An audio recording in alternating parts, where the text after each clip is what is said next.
تو وہ جاری ہے. آپ کے پروگرام پہ بھی وہی باتیں کر رہا ہوں اور جگہ جگہ وہی باتیں کر رہا ہوں. لیکن افسوس کی بات مجھے یہ ہے کہ جب یہ پبلک کا نمبر 1 ایشو ہے تو اور سیاستدانوں نے کیوں سانپ سونگھ لیا اس ایشو پہ؟ کیوں نہیں بات کرتے؟ کیا آپ دیکھیں کشمیر میں کیا ہو رہا ہے. آپ کو پتہ کیا ہوا ہے؟ یہ مہنگائی اور بے روزگاری سامنے آئی ہے.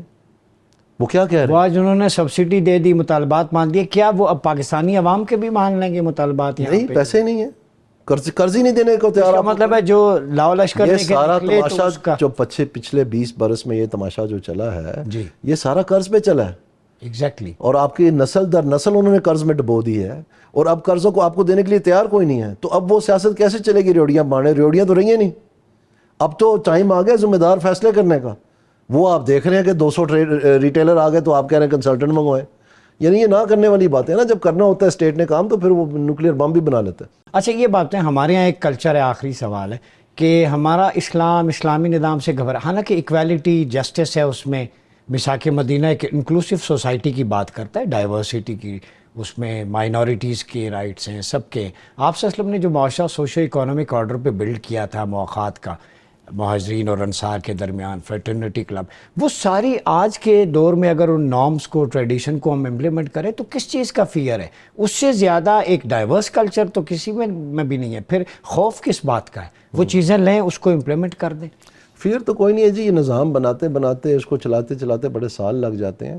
اور جیسے کہ میں نے آپ کو بتایا جو ہمارا آئین ہے, وہ خوبیاں لے لیں نا اس میں جو سے. آئین ہے ہمارا وہ کسی بھی ایسی چیز کے برخلاف نہیں ہے. ایسا ہی بالکل. لیکن یہ ضرور ہے کہ اس میں ایک طریقہ کار بتایا گیا کہ آپس میں ہم نے کیسے رہنا ہے اور کون سے حقوق ہوں گے اور کس طرح سے ان کو یقینی بنایا جانا ہے اور یہ ساری چیزیں. اب اس پہ عمل درآمد نہیں ہوتا وہ ایک علیحدہ بات ہے, لیکن وہ ایک اگریڈ ڈاکیومنٹ ہے. اب اگر آپ اس کو مطلب اکھاڑ پچھاڑ کرنا چاہیں گے تو پھر اس کا بھی ایک طریقہ کار ہے, وہ پارلیمنٹ ہے. تو اس کے علاوہ آپ کریں گے تو پھر آپ کو نہیں بالکل, لیکن اس پہ امپلیمنٹیشن نہیں ہو رہا. حالانکہ اسلامک پروویژنز ہیں, آرٹیکل 38 ہے سوشو اکانومک. تو امپلیمنٹیشن جو پبلک ہے وہ یقینی بنائے نا جی, جو ووٹ کے ذریعے جو امپلیمنٹیشن وہ چاہتے ہیں. اس طرح سے جو قرض لے کے اور تباہی مچانا ہے پاکستان کی آنے والی نسلوں کے ساتھ, اور بے روزگاری اور یہ جو چوری چکاری کا بازار گرم کیا ہوا ہے, یہ تو نہیں ہونا چاہیے نا. تو حکومت تو یہ رک سکتا ہے یہ سسٹم, حکومت یہ 5 سال پورے ہے. یہ حکومت اتنی دیر چلے گی جس کام کے لیے یہ بنائی گئی ہے. کس کام کے لیے؟ بس آپ سمجھ رہے ہیں. اب اس چیز پبلک کو بتا دیں اشارتاً کنایات. سارا آپ کو پتہ ہے, آپ خود ہنس رہے ہیں. سارا آپ کو پتہ ہے, ایگزیکٹ. میں تو آپ کی چہرے کی مسکراہٹ پہ ہنس رہا ہوں. پبلک کو بھی پتہ ہے, پبلک کو بھی پتہ ہے. وقت آنے پہ آپ دیکھ لینا. اچھا, گرمیاں گزار لیں گے لوگ. میں نے آپ کو کہا ہے جس کام کے لیے بنائی گئی ہے اس وقت تک رہے گی. ٹھیک. تو آگے پاکستان کا مستقبل کیا دیکھ رہے ہیں؟ دیکھیں جی, پاکستان اگر مہنگائی اور بے روزگاری پہ اوپر کنٹرول نہیں کر پائے گی, اور میں آپ کو یہ بتا دوں مہنگائی ایسی چیز ہے, مہنگائی ہوتی نہیں ہے, مہنگائی کی جاتی ہے. اس کا ثبوت آپ دیکھ لیں. سری لنکا میں اس وقت جو 2 سال پہلے دیوالیہ نکل گیا تھا, ایکچولی نکل گیا تھا, تو وہاں مہنگائی 60% تک گئی, اور اس وقت وہ 0.9% یعنی 1% سے کم. تو انہوں نے کنٹرول کرنا چاہا, کر لیا. افغانستان میں -8% یعنی وہاں سستا زمانہ آ رہا ہے. آپ کے دونوں پڑوس ہیں نا, یہ ایک اس طرف ایک اس طرف, تو ان کا حال آپ دیکھ لیں. تو آپ کیوں نہیں 4 سال سے کنٹرول کر پا رہے؟ اس میں ان کے مفادات لپٹے ہوئے ہیں, اس لیے غریب کے اوپر سارا بوجھ ڈالا ہوا ہے. مہنگائی ایک ٹیکس ہے, یہ ڈالا ہوا ہے غریب کے اوپر. ٹیکس کے علاوہ ٹیکس ہے. ہاں, کہ آپس میں یہ انفلیشن ٹیکس کہتے ہیں اس کو اکنامکس میں, کہ آپس میں یہ بانٹتے رہیں قرض سستے داموں اور اس سے مزے لیتے رہیں, اور جب مہنگائی کی باری آئی تو وہ غریب کے لیے. بہت شکریہ دانیال عزیز صاحب. ناظرین, بڑی امپورٹنٹ اور انٹرسٹنگ رہی, سیزن پولیٹیشین ہے دانیال عزیز صاحب. ان کے ساتھ سسٹم پہ, ریفارمز کے کس جگہ پہ لوپ ہولز ہیں, کیسے بہتری ہو سکتی ہے. آج ہم پاکستان میں اسلامی نظام, ریاست مدینہ کا جو ماڈل ہے, خلفائے راشدین کا جو ماڈل ہے, اس کی امپلیمنٹیشن کی بات کریں گے. چونکہ 75 سال سے یہ گلا سڑا نظام بوسیدہ لاش بن چکا ہے, عوام کو ڈیلیور نہیں کر پا رہا. ہمیں جوائن کیا ہے سینیٹر حافظ حمداللہ صاحب نے, جن کا تعلق جمعیت علماء اسلام سے ہے. بہت شکریہ سر آپ کی تشریف آوری کا. یہ بتائیے گا کہ ہمارے ہاں 75 سال سے جو نظام رائج ہے, اگر یہ اتنا ہی خوبصورت یا خوشکن ہوتا تو عوام کی حالت دار آج یہ ہوتی. وہ خودکشیاں کر رہے ہیں, خود سوزیاں کر رہے ہیں, ٹیکسوں کی بھرمار ہے. اور یہ ریسپٹ میں آپ کو دکھانا چاہوں گا, بلکہ کیمرے میں بھی ذرا ایک دفعہ اس کو کلوز اپ کر کے یہ دیکھیں. یہ گروسری آئٹمز ہے سینیٹر صاحب, یہ 12,000 روپے کا سودا, اور اس پہ 2,369 روپے جنرل سیل ٹیکس, 5 روپے جو کمپیوٹر پہ بندہ انٹری کرتا ہے اس کے 30 لفافے کے, تو اب سانس لینے پہ ٹیکس باقی رہ گیا ہے، تو کیا ان سارے مسائل کا حل اسلامی نظام نہیں ہے؟ بسم اللہ الرحمن الرحیم۔ دیکھیے بات یہ ڈاکٹر صاحب کہ ہم نہ مدینہ کی ریاست سے سیکھتے ہیں، نہ خلفائے راشدین کی حکومت سے سیکھتے ہیں، نہ عمر بن عبدالعزیز کی حکومت سے سیکھتے ہیں۔ اب آپ بتائیے، بات کرتے ہیں ہم اسلامی کی، کیا اس ملک میں عملاً اسلامی نظام ہے؟ نہیں ہے۔ خلافت تو بھی اسلامی نظام تھا، اور کیا تھا؟ کیا اس ملک میں سزا اور جزا کا نظام ہے؟ بالکل نہیں ہے۔ کاغذوں میں تو لکھا ہے، کیا لیکن کہاں ہے سزا اور جزا کا نظام؟ طاقتور چھوٹ جاتا ہے، کمزور تو پھنس یہی ہے جاتے نا، ہیں۔ آپ اس ملک میں آپ دیکھیے، آپ کی اشیاء ضروریہ، آپ کا روٹی ہے، کپڑا ہے، مکان ہے، تعلیم ہے، صحت ہے، کھانے پینے کی چیزیں ہیں، کیا یہ غریب طبقہ تو کیا متوسط طبقہ، مڈل کلاس، اپر کلاس، سب کی معیشت اور ان کی مالی حیثیت نے جواب دیا ہے۔ اس میں خرید و فروخت کی قوت اور صلاحیت ہی نہیں رہی ہے۔ کیا یہ نام ہے فلاحی ریاست کا؟ حالانکہ آرٹیکل 38 میں لکھا ہوا ہے socio economic well being of people state ensure کرے۔ مطلب آپ آرٹیکل تقریباً 14، 15 یا 20 ایسے آرٹیکل ہے جو آپ کے انسانی حقوق کے حوالے سے ہے۔ کیا یہاں انسانی حقوق ہے؟ انسانی حقوق 3 چیزوں کا نام ہے: عزت کی تحفظ، عزت اور ابرو کی، جان کی تحفظ، مال کا تحفظ۔ آپ بتائیے یہاں عقل و دانش کا، یہ مقاصد شریعت سارے یہی تو یہ چیزیں کیا یہ ہے؟ اور دوسری بات یہ ہے کہ اب جب اسلام کی بنیادی اصول یہ ہے جو آپ نے ڈیلیور کرنا ہے، عوام کو سہولتیں دینی ہے، پھر اس کو فلاحی ریاست کہا جاتا ہے۔ بنیادی چیز گھر سے لے کر، ایک شخص سے لے کر، خاندان سے لے کر، قوم سے لے کر ریاست تک، بنیادی 2 چیزیں، ایک ہے معیشت، ایک ہے سیکورٹی، امن و امان۔ کیا اس ملک میں معیشت ہے؟ کیا اس ملک میں سیکورٹی ہے؟ ربا فری اکانومی میں آ رہا ہوں اسی پر۔ اب یہ تمام چیزیں آئین میں موجود ہے کہ یہ ریاست کی ذمہ داری ہے کہ قوم کو دینی ہے۔ بالکل۔ آپ نے ربا کی بات کی، معیشت میں سب سے بنیادی رکاوٹ سود ہے۔ اللہ رسول کے خلاف کھلا اعلان جنگ، اور اللہ اور رسول کے خلاف یہ اعلان جنگ ہے۔ فَأَذَنُوا بِحَرْبٍ مِّنَ اللَّهِ وَرَسُولِهِ۔ یہ اب سمجھو کہ آپ اعلان جنگ ہے اللہ اور رسول کے خلاف۔ تو کیا ہم اس جنگ سے تو پہلے نکلے نا؟ ہم لڑ رہے ہیں، 76 سال سے لڑ رہے ہیں اللہ کے ساتھ۔ اب دیکھیں، احل اللہ البیع وحرم الربا، حرم الربا، حلت بے بھی نہیں ہے، وہ ربا کو تو چھوڑیں آپ، ربا کو چھوڑ، یعنی آپ کے دودھ میں ملاوٹ ہے، ایسے ہی ہے۔ ٹھیک ہے نا؟ ہر چیز میں، گھی میں ملاوٹ ہے، چینی میں ملاوٹ ہے، چائے کی پتی میں ملاوٹ ہے، گوشت، گدے کے گوشت لوگ بیچتے ہیں۔ جب ان تمام چیزوں میں صورتحال یہ ہو تو اس کا مطلب یہ ہے کہ معاشرہ، اکثریت معاشرہ ہو سکتا ہے، اللہ نہ کرے کہ وہ بھی کرپٹ، کیوں؟ اوپر میں سزا اور جزا کا کوئی نظام نہیں ہے، نظام بھی کرپٹ، اور جو نظام کو پروموٹ کر رہے ہیں وہ بھی کرپٹ۔ اچھا یہ بتائیں، آپ کی گفتگو سے عدالتی نظام ہے، خلفائے راشدین کے نظام میں ہم دیکھتے ہیں لوگ گھبراتے، امیر المؤمنین بھی جو قاضی کے سامنے پیش ہوتا، سیدنا علی کرم اللہ وجہ الکریم کی زرہ کا معاملہ آپ کے سامنے، سیدنا عمر فاروق رضی اللہ تعالیٰ عنہ، ایکسٹرا قمیض جو ہے وہ ایک شخص نے پوچھ لیا، ٹھیک ہے، اب وہاں اکاؤنٹیبلٹی میں no one is above the law, president seat کی، اور لوگ پھر مسلمان ہوئے، یار خلیفہ راشد سے پوچھا جا رہا ہے، مطلب سب کے حقوق برابر ہیں۔ اب یہاں پہ ہے 4تھی نسل کا بندہ عدالت میں پیش ہوتا ہے، کہتے جی ملزم کو لے آؤ، وہ کہتے اس کا انتقال تو 3 سال ہو گئے، پہلے ہو گیا، اسے چھوڑ دو۔ تو یہ ججز جو ہے جو تنخواہیں لیتے ہیں، ان کو اتنی مراعات ہیں، جوڈیشری ہے، پھر بات کرتے ہیں توہین عدالت ہو گئی، یہاں پہ تو توہین شریعت ہو رہی ہے، اسلام کو، مقاصد شریعت کو ذبح کیا جا رہا ہے، تو کون رکاوٹ ہے؟ دیکھیے 2 باتیں آپ نے کی، عدالتی انصاف، اور دوسری بات آپ کے ریلیٹڈ ہے آرٹیکل 19 کے ساتھ، جی، اظہار رائے کی آزادی، ٹھیک ہے نا؟ عدالت میں انصاف کہاں ہے؟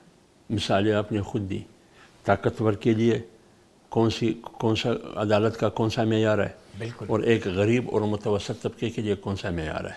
ایک سمبوسے اور ایک پکوڑے کے لیے 5 سال کیس چلتا ہے، کیوں؟ وہ بیچارہ عدالت کی چکریں لگاتا ہے، آپ نے پکوڑا چوری کیا ہے، آپ نے سمبوسہ چوری کیا ہے، ایک آدمی نے اربوں اربوں اربوں کربوں، ابھی اب اسکینڈل آپ کے سامنے ہے، گندم کا اسکینڈل، 310 ارب روپے ہڑپ کر گئے، یعنی آپ کی خزانے کو 310 ارب روپے کا نقصان ہوا۔ چونا لگا دیا۔ اب اسی 300 ارب روپے کے لیے آپ IMF سے بھیک مانگ رہے ہیں، چھاٹ رہے ہیں، اور ادھر کرپشن کی حالت یہ ہے۔ اب آپ بتائیے کوئی سزا اور جزا ہے، کوئی نظام ہے؟ تو جب صورتحال یہ ہو، عدالت کہاں ہے، ایگزیکٹو کہاں ہے، مقننہ کہاں ہے؟ یہ نظام بوسیدہ لاش بن چکا۔ ابھی ایک بات اور آ رہا، آپ نے عمر فاروق رضی اللہ تعالیٰ عنہ کا ذکر کیا، ایک آدمی نے سوال کیا، اجتماع میں کھڑے ہو کے سوال کیا، تو انہوں نے جواب بھی دیا لیکن گوارا نہیں کیا، برا نہیں لگا اس کو، اس کا سوال برا نہیں لگا اتنے پورے اجتماع میں۔ پھر ایک دفعہ ایسا بھی ہے کہ ابو بکر صدیق رضی اللہ تعالیٰ عنہ اپنے وقت میں، عمر فاروق رضی اللہ عنہ اپنے وقت میں فرسٹ اسپیچ میں، پہلے خطاب میں کہا کہ آپ اگر میں پیغمبر علیہ الصلوۃ والسلام کی روش کے مطابق، ان کی سنت کے مطابق، ان کی تعلیمات اور ہدایات کے مطابق بعثت خلیفہ اپنے ذمہ داریاں نبھاتا رہوں تو ٹھیک، اگر میں نہ نبھاتا رہا تو پھر ایک آدمی کھڑے ہو کہ انہوں نے تلوار نکال کے ہلا دیا کہ آج تلوار کی نوک سے آپ کو سیدھا کروں گا۔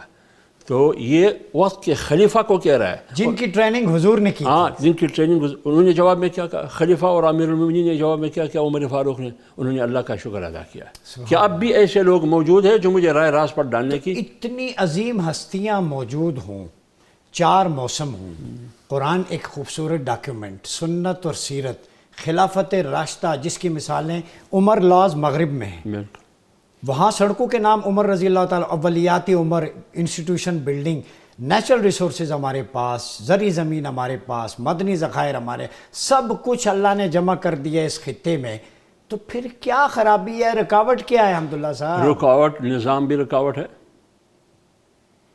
طاقت بھی رکاوٹ ہے، دولت بھی رکاوٹ ہے، منافقانہ اور جھوٹ کی سیاست بھی رکاوٹ ہے، اس قسم کی پارلیمنٹ جو ہم دیکھتے ہیں یہ بھی رکاوٹ ہے، اور جوڈیشری بھی رکاوٹ ہے، ہر ادارہ اپنی جگہ پہ رکاوٹ ہے۔ آپ مجھے بتائیے آپ کی بیوروکریسی میں، آپ کی اس نظام میں، سیاست کے ماحول میں کوئی ایماندار بندہ چل سکتا ہے؟ نہیں۔ جو کرپٹ ہے وہ چل سکتا ہے؟ فرض کریں آپ آئین کو توڑتے ہیں، وہ چل سکتا ہے، ملک کو توڑتے ہیں وہ چل سکتا ہے، ان کو پھر بھی 21 توپوں کی سلامی دی جاتی ہے، لیکن آپ نے اگر سگنل توڑ دیا آپ نہیں چل سکتے، چلان ہو جائے گا، چالان ہو جائے گا۔ تو ملک کرپشن کرنے والے کا چلان کب ہوگا؟ نہیں ہوگا نا، جب صورتحال، جب حکمرانی طاقت کی ہوگی یا دولت کی ہوگی یا جھوٹ کی سیاست کی ہوگی، آپ کا چالان ہوگا، میرا ہوگا، آپ کو سزا ملے گی، مجھے ملے گی، کسی اور کو نہیں یہ ملے گی۔ بتائیں جب کیس کا فیصلہ سنانے سے پہلے بریف کیس رکھ لیا جائے تو پھر چالان تو بنتا ہے؟ تو اس کا مطلب یہ ہے کہ فیصلے بھی بیچ دیے جاتے ہیں، فیصلے بریف کیس میں رکھے ہاں تو یہ نا فیصلے وقت سے پہلے اس کی قیمت ہوتی ہے، فیصلے کی حیثیت کیا ہے، اس کی کمیت کیا ہے، اس کی کیفیت کیا ہے، اتنی ان کی قیمت ہوگی۔ آپ کی اسمبلیاں بیچی جاتی ہے، خریدی جاتی ہے، جب آپ کی اسمبلیوں میں، پارلیمنٹ میں ایسے لوگ اکثریت کی بیٹھے ہیں جو پیسے دے کے پارلیمنٹ میں آئے، 47 فارم ہاتھ میں تما کے، 45 آپ کے پاس ہے، جو اوریجنل کامیابی آپ کے سند آپ کے پاس ہے، لیکن بیٹھا میں ہوں، تو آپ مجھے بتائیے پھر میں قوم کی نمائندگی کر سکتا ہوں یا ریاست کی کسی کی بھی نمائندگی نہیں کر سکتا ہوں؟ ہاں میں نمائندگی کر سکتا ہوں کیونکہ سرمایے کے بل پہ آیا ہوں، صرف سرمایے کی نمائندگی کروں گا، اس کی پروٹیکشن کروں گا۔ آپ نظام کی بات کرتے ہیں، یہی تو بڑی انٹرسٹنگ گفتگو جاری ہے سینیٹر حمداللہ صاحب کے ساتھ۔ اس پہ سیدنا عبداللہ بن عمر رضی اللہ تعالیٰ عنہ کا ایک مختصر سا واقعہ کوٹ کرتا چلوں کہ سیدنا عمر رضی اللہ تعالیٰ عنہ کے بیٹے محدث تھے، انہوں نے تربوز کھانے کا شوق ہوا، تربوز لے آئے، تو سیدنا فاروق اعظم رضی اللہ عنہ نے منع فرما دیا کہ میری ریاست میں جب تک ایک عام آدمی تربوز کھانے کے قابل نہیں ہوگا میرا بیٹا بھی نہیں کھا سکتا۔ یہ ہے وہ عدل اور مساوات جو رولز اپنی ذات سے سیٹ کرتے ہیں۔ بات ہو رہی ہے نظام کے لوپ ہولز پہ کہ متبادل نظام کیوں نہیں اپنایا جاتا، حالانکہ ہمارے پاس ڈیوائن ڈاکیومنٹ ہے، ریاست مدینہ کا ماڈل ہے، خلافہ ماڈل ہے، اسلامک پروویژنز ہیں جہاں سوشل جسٹس پریویل کرنا چاہیے۔ اسی ایشو پہ گفتگو کا سلسلہ آگے بڑھاتے ہیں، ہمیں جوائن کیا ہے سابق چیئرمین سینٹ ہیں، پیپلز پارٹی کے سینئر رہنما ہیں جناب سید نیر حسین بخاری صاحب نے. بہت شکریہ بخاری صاحب آپ کی آمد کا. آپ کی طرف آؤں گا. بڑے سیزن پولیٹیشین ہیں آپ، اور ظاہر ہے بینگ چیئرمین سینٹ آپ بہت ساری ایسی لیجسلیشن کے مراحل سے گزرے ہوں گے، چیزیں سامنے آئی ہوں گی آپ کے. آپ بتائیں پاکستان میں یہ جو اکانومک ایکویلٹی نہیں ہو رہی، چاہے وہ ہیلتھ ہے، ایجوکیشن ہے، بیسک نیسیسٹیز ہیں، اس کی بنیادی وجہ کیا ہے؟ کہاں ہے لوپ ہولز؟ اس پہ لیجسلیشن کیوں نہیں ہوتی کہ عام آدمی کا معیار زندگی بلند ہو؟ جی شکریہ. گزارش ہے کہ لیجسلیشن تو موجود ہے، اصل بات ہے امپلیمنٹیشن کی. جی اگر آپ پاکستان کا کانسٹیٹیوشن ہے ایکول رائٹس کی بات کرتا ہے، کوئی ڈسکرمنیشن نہیں ہے سیکس کی بنیاد پہ یا ریلیجن کی بنیاد پہ، کلر کریڈ کی بنیاد پہ. اصل ایشو امپلیمنٹیشن ہے اور حکومتوں کی کارکردگی ہے. اگر وہ آئین کو مقدم سمجھیں اور اس پہ عمل درآمد کریں تو یہ چیزیں میسر ہو سکتی ہیں کامن آدمی کو بھی. اچھا یہ بتائیں، ہمارے یہاں بڑا پولیٹیکل وائلنس اور انسٹیگیشن کا ماحول، جو وینمس سٹف جو ہے وہ معاشرے کے اندر پھیل رہا ہے. ایک دوسرے کو ایتھس آف ڈس ایگریمنٹ کے دائرے میں رہ کے ایکسیپٹ نہیں کرتے. 9 مئی کو آپ نے دیکھا انسٹیٹیوشنز پہ چڑھائی ہوئی، ٹرولنگ ہوتی ہے افواج پاکستان کے خلاف سوشل میڈیا پہ. وہ ہمارے جوان ہیں، آپ کی ہماری فیملیز میں سے ہیں، ان کا مورال ڈاؤن کرنے کے لیے اس کو انڈین میڈیا نے اچھالا. تو اس عنصر کو کیسے ختم کیا جا سکتا ہے؟ ریڈیکلائزیشن کا عنصر پالیٹکس میں بھی آ گیا ہے. دیکھیں جی، اس میں بات یہ ہے کہ جو لیڈرشپ ہے نا، پولیٹیکل لیڈرشپ کو، ان کو میچورٹی کا ثبوت دینا چاہیے، اور ایروگنس سے معاملات حل نہیں ہوتے. اور کوئی ایروگنٹ لیڈر ہوگا تو اس کے فالوورز بھی پھر وہی ایٹیچیوڈ اڈاپٹ کرتے ہیں. تو اسی لیے میں نے کہا کہ اس سسٹم کو اس کے تواتر سے چلنے دیں، اس سے کم از کم باقی لوگوں کی مداخلت جو ہے وہ نہ ہو، اور آئین کو بالادست ڈاکومنٹ سمجھ کے اس پہ عمل درآمد کرنے کی کوشش ہونی چاہیے. اچھا یہ بتائیں کہ ربا فری اکانومی پہ بات ہوتی ہے، آرٹیکل 38 کی کلاز ایف ہے ٹو ایلیمینیٹ ربا ایز ارلی ایز پاسبل. تو کیا وجہ ہے کہ وہ بلا سود بینکاری ہم نہیں لانچ کر سکے؟ یہ تو اللہ اور رسول کے خلاف اعلان جنگ ہے. تو اس میں آپ کا ایکسپیرینس کیا کہتا ہے؟ پاس میں کوئی ایسی چیزیں آئی ہیں کہ سود فری اکانومی جو ہے وہ اس ملک میں ہونی چاہیے؟ آپ کو دیکھنا پڑا کہ ربا کی ڈیفینیشن کیا ہے. جی یہ معاملہ فیڈرل شریعت کورٹ کے پاس گیا، پھر اپیلیٹ بینچ میں بھی تھا. تو جہاں پہ سود انڈر کوارشن ہے اس کی اور بات ہے، جہاں ولنگنیسلی بزنس کی بات ہے اس کی اور ہے. تو لیٹ اٹ بی ڈیسائیڈڈ. اس ربا کی ڈیفینیشن کو آنے دے کہ آپ کی سپریم کورٹ کیا ڈیسائیڈ کرتا ہے. اور میں سمجھتا ہوں کہ بالکل اسلام میں سود بالکل ممنوع ہے، حرام ہے، اور وہ individual to individual, case to case ہے. لیکن جہاں اسٹیٹ ٹو اسٹیٹ معاملات ہیں اس کو بھی آپ کو مد نظر رکھنا پڑے گا، اور پھر ربا کی ڈیفینیشن کو آپ کو ایگزامن کرنا پڑے گا. اچھا موجودہ کشمیر کی جو صورتحال رہی، آپ کو پتہ ہے وائلنس ہوا، حالانکہ 6 ارب کی ڈالر کی لاگت سے ہم نے 2 ڈیم بنائے، 20-25 لاکھ کشمیری پناہ گزین ہیں، ہماری فوج ان کو پروٹیکٹ کر رہی ہے. تو اس رویے کو آپ کیسے دیکھتے ہیں؟ ویسے تو مذاکرات ہو گئے ہیں، کچھ چیزیں ان کی مان لی گئی ہیں، تو یہ ایٹیچیوڈ کس طرف دکھتا ہے آپ کو؟ اس میں کوئی فارن ایلیمنٹ تو انوالو نہیں ہے، کانسپیریسی ہے؟ بالکل. آپ دیکھیں آپ کے پڑوسی ملک کی ہاسٹیلٹیز ہیں آپ کے خلاف، اور ایسا ایلیمنٹ تو ان کو دستیاب ہو سکتا ہے. بالکل درست کہ جس طرح پاکستانی عوام اور وہاں پہ اکثریت وہ علاقے پاکستان کے حق میں، تو کچھ پرسنٹیج اگر وہ نعرہ لگاتی ہے کسی کی بیہیسٹ پہ یا کوئی پلانٹڈ لوگ ہیں، تو اس سے ہمیں گھبرانا نہیں چاہیے، کیونکہ بالکل کشمیر پاکستان کی شاہراہ ہے. تو اس کے لیے جدوجہد بھی پاکستان نے کی ہمیشہ کہ انٹرنیشنلی جو فورمز ہیں ان پہ یہ ایشو ریزالو ہو سکے، اور پاکستان ہمیشہ سپورٹ کرتا ہے، ان کی مورل سپورٹ کرتا ہے کشمیر کے ایشو کی، پرٹیکولرلی جو آکوپائڈ کشمیر میں لوگ ہیں. آپ دیکھیں جو میجورٹی ادھر ہے، جی پاپولیشن کی ایریا بھی میجورٹی وائز ان کے پاس ہے، لیکن وہ علاقے پاکستان چاہتے ہیں. تو اگر کچھ ایسا ایلیمنٹ جو ہمارے ہاسٹائل کنٹریز کے انفلوئنس میں آ کے کوئی بات کرے تو اسے گھبرانے کی ضرورت نہیں ہے. میجورٹی جو ہے وہ چاہتی ہے علاقہ پاکستان میں. ناظرین، پروگرام مدینہ ثانی اور نظام حکومت میں آج ہم نے مختلف ماڈلز پہ بات کی، اور کراکس یہ نکلا کہ پاکستان کے اندر چاہے وہ Islamic presidential form of government ہو، اسلام کے اصول، زرعی اصول جو ریاست مدینہ میں تھے، خلافہ ماڈل میں تھے، ان کو اپنا کر ہم انصاف اور مساوات قائم کر سکتے ہیں، اور معاشرے میں ایک برابری کا تصور ہو سکتا ہے. جو آپ صلی اللہ علیہ وسلم نے ڈائیورس کلچر کے تحت انکلوسیو سوسائٹی مدینہ منورہ میں بنائی تھی، آپ بحیثیت ہیڈ آف اسٹیٹ بھی تھے، سپہ سالار بھی تھے، ویل ایکوپڈ تھے، اور تمام خلفائے راشدین وہ عسکری محاذ پر بھی بخوبی صلاحیت رکھتے تھے اور ہیڈ آف اسٹیٹ بھی تھے.